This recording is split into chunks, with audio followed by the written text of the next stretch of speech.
عید الفطر کو کیسے منایا جائے، عید الفطر کا منانے کا طریقہ کار کیا ہونا چاہیے. تمام عیدوں کے اندر ایک قانون بنا لیا کہ پہلی بات یہ دیکھا جائے کہ منانی ہے نہیں منانی، تو ہم نے عید الفطر منانی ہے، اس کو اللہ نے عید کا دن قرار دیا ہے. دوسری بات یہ کہ کیسے منانا ہے. اب کیسے منانے میں پھر معاملہ دشوار یہاں پر ہے.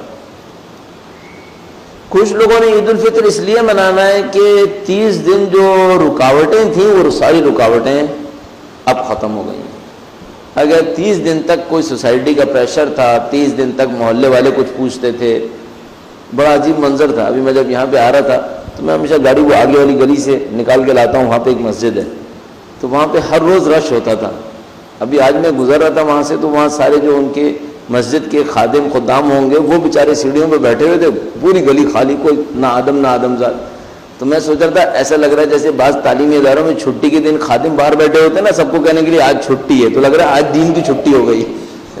30 دن دین کا کام خوب چمکا ہوا تھا، آج دین کی چھٹی ہو گئی ہے. اب یہ بیچارے بیٹھے ہیں لوگوں کو بتانے کے لیے کہ بھائی آج کچھ نہیں ہے.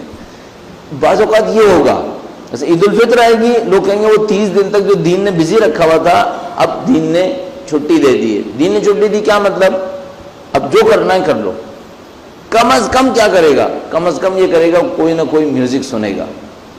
کچھ جوان جن کو بیچاروں کو میوزک کا کریز ہوا ہوتا ہے تو 30 دن تک انہوں نے کہیں اماں ابا کے کہنے پر کسی کے کہنے پر اپنے آپ کو روکا ہوا ہوتا ہے. اب عید کا جو دن آتا ہے تو کہتا ہے بھائی اب تو عید کا دن ہے نا.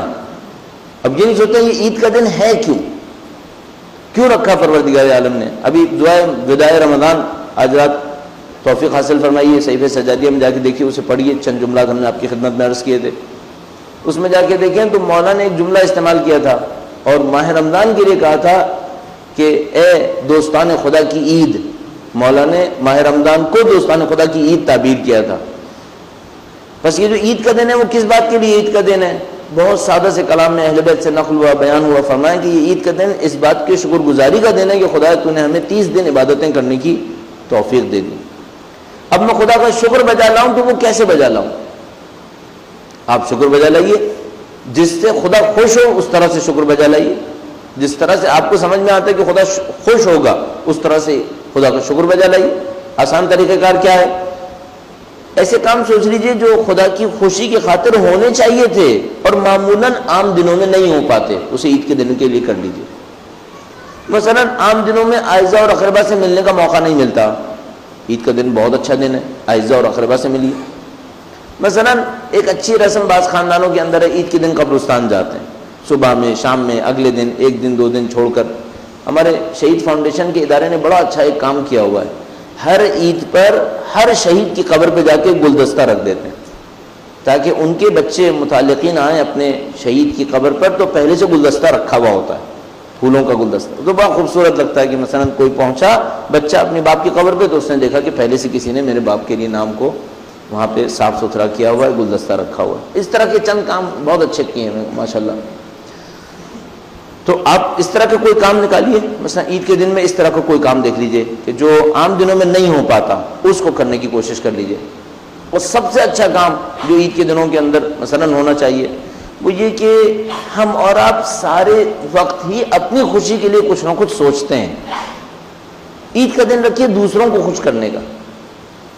سوچیے دوسروں کو کیسے خوش کیا جا سکتا ہے. اب دوسروں کو خوش کرنے میں سب سے پہلے خود آپ کے خاندان کے لوگ ہیں، اپنے خاندان والوں کو خوش کیجیے، اپنے اہل خانہ کو خوش کیجیے کسی طریقے سے. اگر ہر روز موڈ خراب رہتا ہے عید کے دن ذرا سا موڈ ہلکا کر لیجیے بھائی.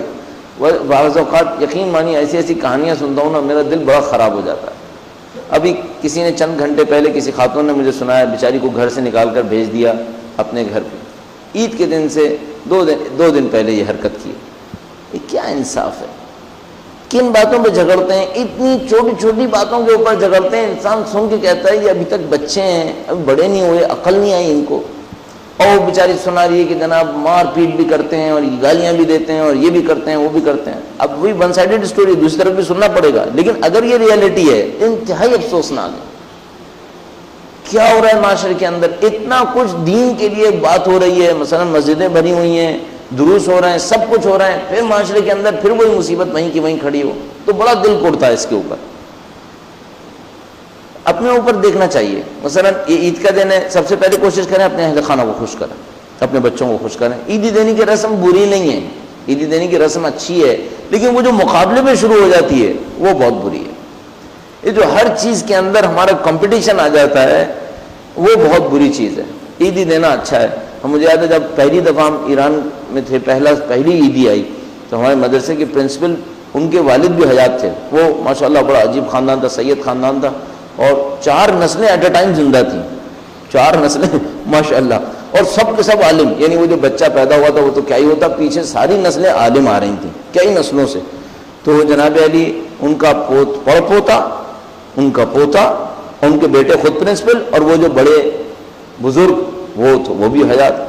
اور ہم نے خود دیکھا کہ ان کے بیٹے کے پاؤں میں درد ہوتا تھا تو وہ چل نہیں پاتا تھا، اور وہ بڑے میاں ماشاءاللہ خوب پوری توانائی کے ساتھ ادھر ادھر چل رہے ہوتے تھے، آگے پیچھے جا رہے ہوتے تھے، اور بڑی معنوی روحانی شخصیت تھی ماشاءاللہ۔ تشریف لائے مدرسے کے اندر، عید کا دن تھا، سب بڑے خوش ہوئے کہ جناب بزرگ ہستی تشریف لائیں۔ وہ آئے بیٹھے اور لوگوں نے بتایا، جو پرانے لوگ تھے، کہنے عیدی دیتے ہیں یہ۔ ہم نے کہا اچھا بھائی بڑی اچھی بات ہے، کوئی بزرگوں سے عیدی ملے گی۔ بہت خوبصورت طریقہ کار انہوں نے اختیار کیا۔ 5 تمان کے سکے لیے، اس زمانے میں 5 تمان کی کوئی حیثیت نہیں تھی، آج تو خیر بالکل ہی کوئی حیثیت نہیں ہے، 1 روپے کے 15 تمان میرے خیال میں مل رہے ہیں آج کل۔ تو وہ 5 تمان کے سکے انہوں نے بہت ڈھیر سارے لائے تھے اپنے ساتھ، وہ ڈھیر سارے سکے لے کے انہوں نے وہ یوں کر کے بیٹھ گئے، اور مدرسے کے بچوں سے کہا کہ ایک ایک آدمی گزرتا رہے، ایک ایک سکہ اٹھاتا رہے اپنی عیدی کے طور پر، اور وہ اتنی دیر تک بیچارے یوں ہاتھ پھیلائے بیٹھے رہے، اور سب لوگوں کو اس طرح سے انہوں نے نفاست کے ساتھ عیدی دی۔ یعنی عیدی دینے میں بھی انہوں نے اپنا ہاتھ اوپر نہیں رکھا، بلکہ اس میں بھی اپنا ہاتھ انہوں نے نیچے رکھا۔ بڑا خوبصورت لگا مجھے کہ ماشاءاللہ کیا طریقہ کار ہے، اس میں بھی انہوں نے اپنی تواضع کا خیال رکھا، مدرسے کے طلاب کی ایک عزت اور رسپیکٹ انہوں نے اس کے اندر بچا کے رکھی۔ ایک اور بات یہ کہنا چاہوں گا کہ مثلا عید کے 3 دنوں میں آپ مختلف لوگوں کے گھر پہ جائیں گے، جو روٹین ہوتا ہے، مثلا میں اپنی والدہ کے گھر جاؤں گا، ممکن ہے کوئی میرے گھر آئے، پھر میں کسی کے گھر پہ جاؤں، 2-3 دن ایسے ہی گزر جاتے ہیں۔ کم سے کم ایک گھر ایسے جائیے جہاں آپ اپنی وجہ سے نہ جا رہے ہوں، خدا کی وجہ سے جا رہے ہوں۔ ایک گھر کو ایسا پکڑ لیں جس میں آپ اپنی وجہ سے نہ جاتے ہوں، مثلا میرا رشتہ دار ہے، میرا بھائی، میری بہن، یہ سب نہیں ہے، خدا کے کسی حکم کی وجہ سے جا رہے ہیں۔ مثلا مشورے کے طور پہ کہوں گا، کسی ایک شہید کے گھر پہ جائیے، کوئی ایک شہید، ابھی تو دیکھو شہادتوں کا سلسلہ رکا ہوا ہے نا، تو تھوڑا سا معاملہ نرم پڑ گیا ہے، لوگوں کے ذہن میں نکل گیا ہے کہ میں بھی لائن میں ہو سکتا ہوں۔ جب باری چل رہی ہوتی ہے نا، پھر سب کو یاد رہتا ہے کہ ہاں یار میری باری بھی آ سکتی ہے۔ تو ایک کسی شہید کے گھر پہ جائیے، سنت بنا لیجیے اپنی کہ عید کے 3 دنوں میں ایک دفعہ کہیں نہ کہیں کسی شہید کے گھر جائیں گے، بچوں پہ ملیے۔ لکھا ہے مثلا ہمارے پاس روایتوں میں لکھا ہے کہ کسی ایک یتیم کے سر کے اوپر آپ ایک دفعہ اگر اللہ کی رضایت کی خاطر ہاتھ پھیریں تو جتنے ہاتھ کے نیچے بال آتے چلے جائیں گے، ان تمام کی تعداد کے مطابق خدا آپ کے گناہوں کو معاف کرے گا۔ ڈیلیبریٹلی جائیں، کسی شہید کے گھر جائیں، کسی شہید کے گھر جائیں، یا اپنے کسی ایسے مسکین رشتہ دار کے گھر چلے جائیں جس کے یہاں کوئی نہیں جائے گا، معلوم ہے کہ وہاں کوئی نہیں جائے گا، کیونکہ لوگ بھی تو ایسے ہو گئے نا، خاندان میں سب اس کے یہاں جمع ہوتے ہیں جس کے پاس تھوڑا سا دیکھتے ہیں کہ ہاں یار ذرا سا مقام ہے، ٹھیک ہے، اور ورنہ اگر کوئی بیچارہ درماندہ ہو، ادھر ادھر کا مارا مورا ہو، تو وہی ادھر ادھر جاتا رہے گا، کوئی اس کے گھر پھٹکنے کی کوشش نہیں کرے گا۔ نہیں تو آپ چلے جائیے، اس کو ہمت افزائی ہوگی، بچے اس کے خوش ہوں گے، آپ جائیے۔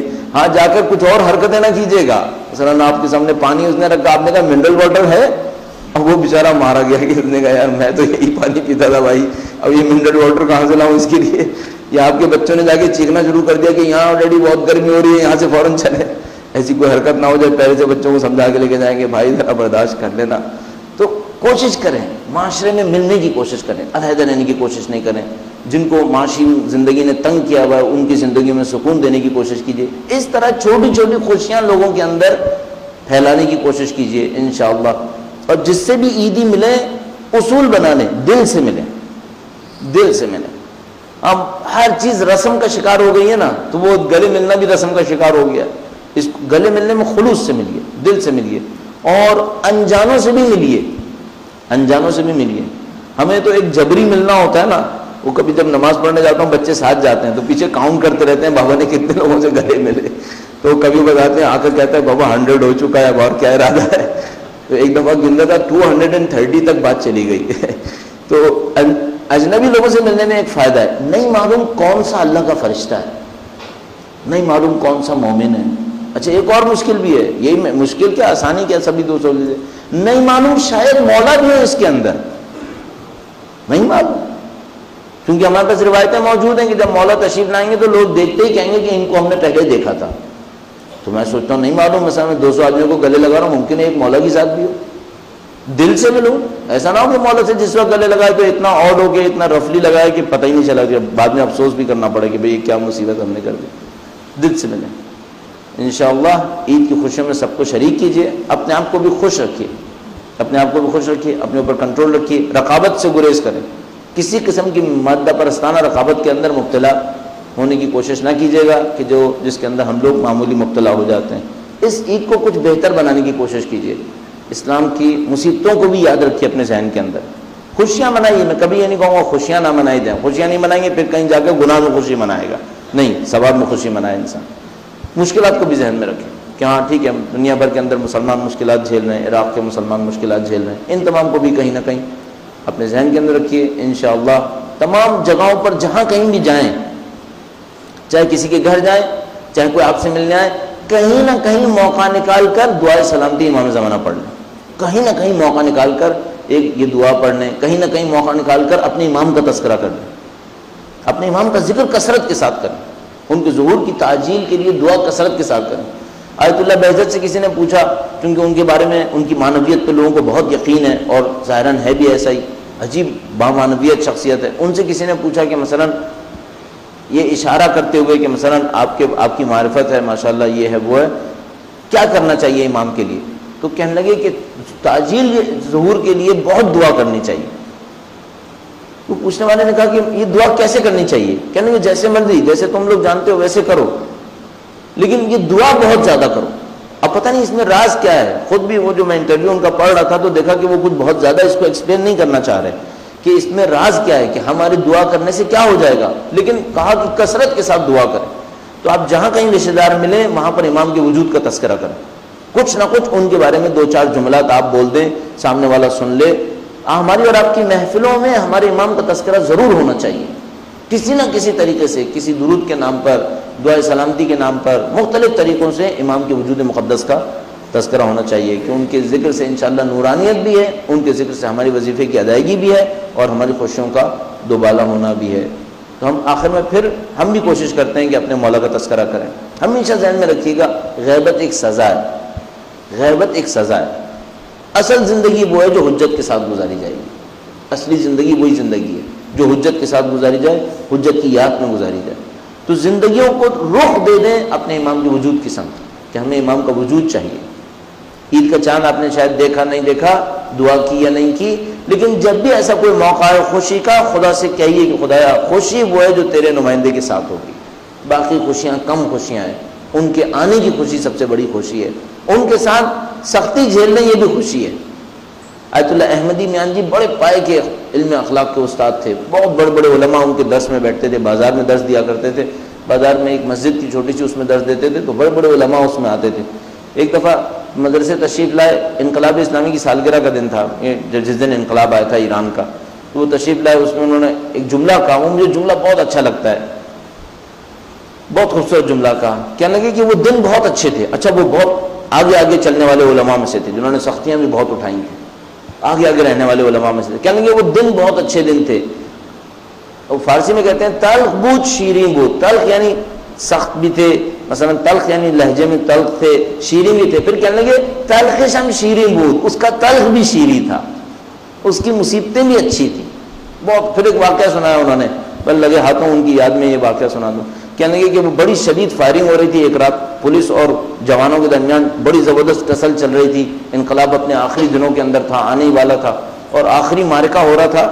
تو کہنے لگے کہ ہم بازار میں تھے اور جوان ہمارے سامنے پولیس سے لڑ رہے تھے، فوج سے، اور یہ اور وہ، کہیں کوئی زخمی کہیں کوئی زخمی.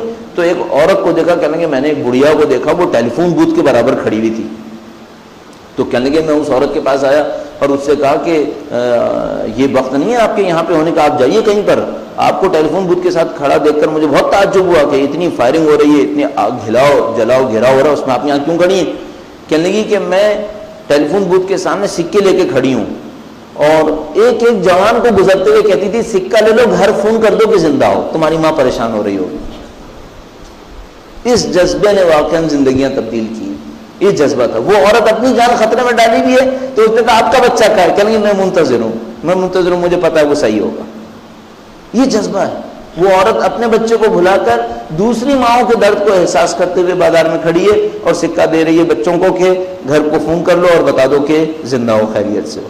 اس جذبے کو ہمارے اندر زندہ ہونا چاہیے اپنے قوم کے افراد کے لیے، اپنے امام کی نصرت کے لیے. انشاءاللہ خدا ہماری ہر دن کو اگر اس جذبے کے ساتھ ہوگا تو عید کا دن قرار دے گا.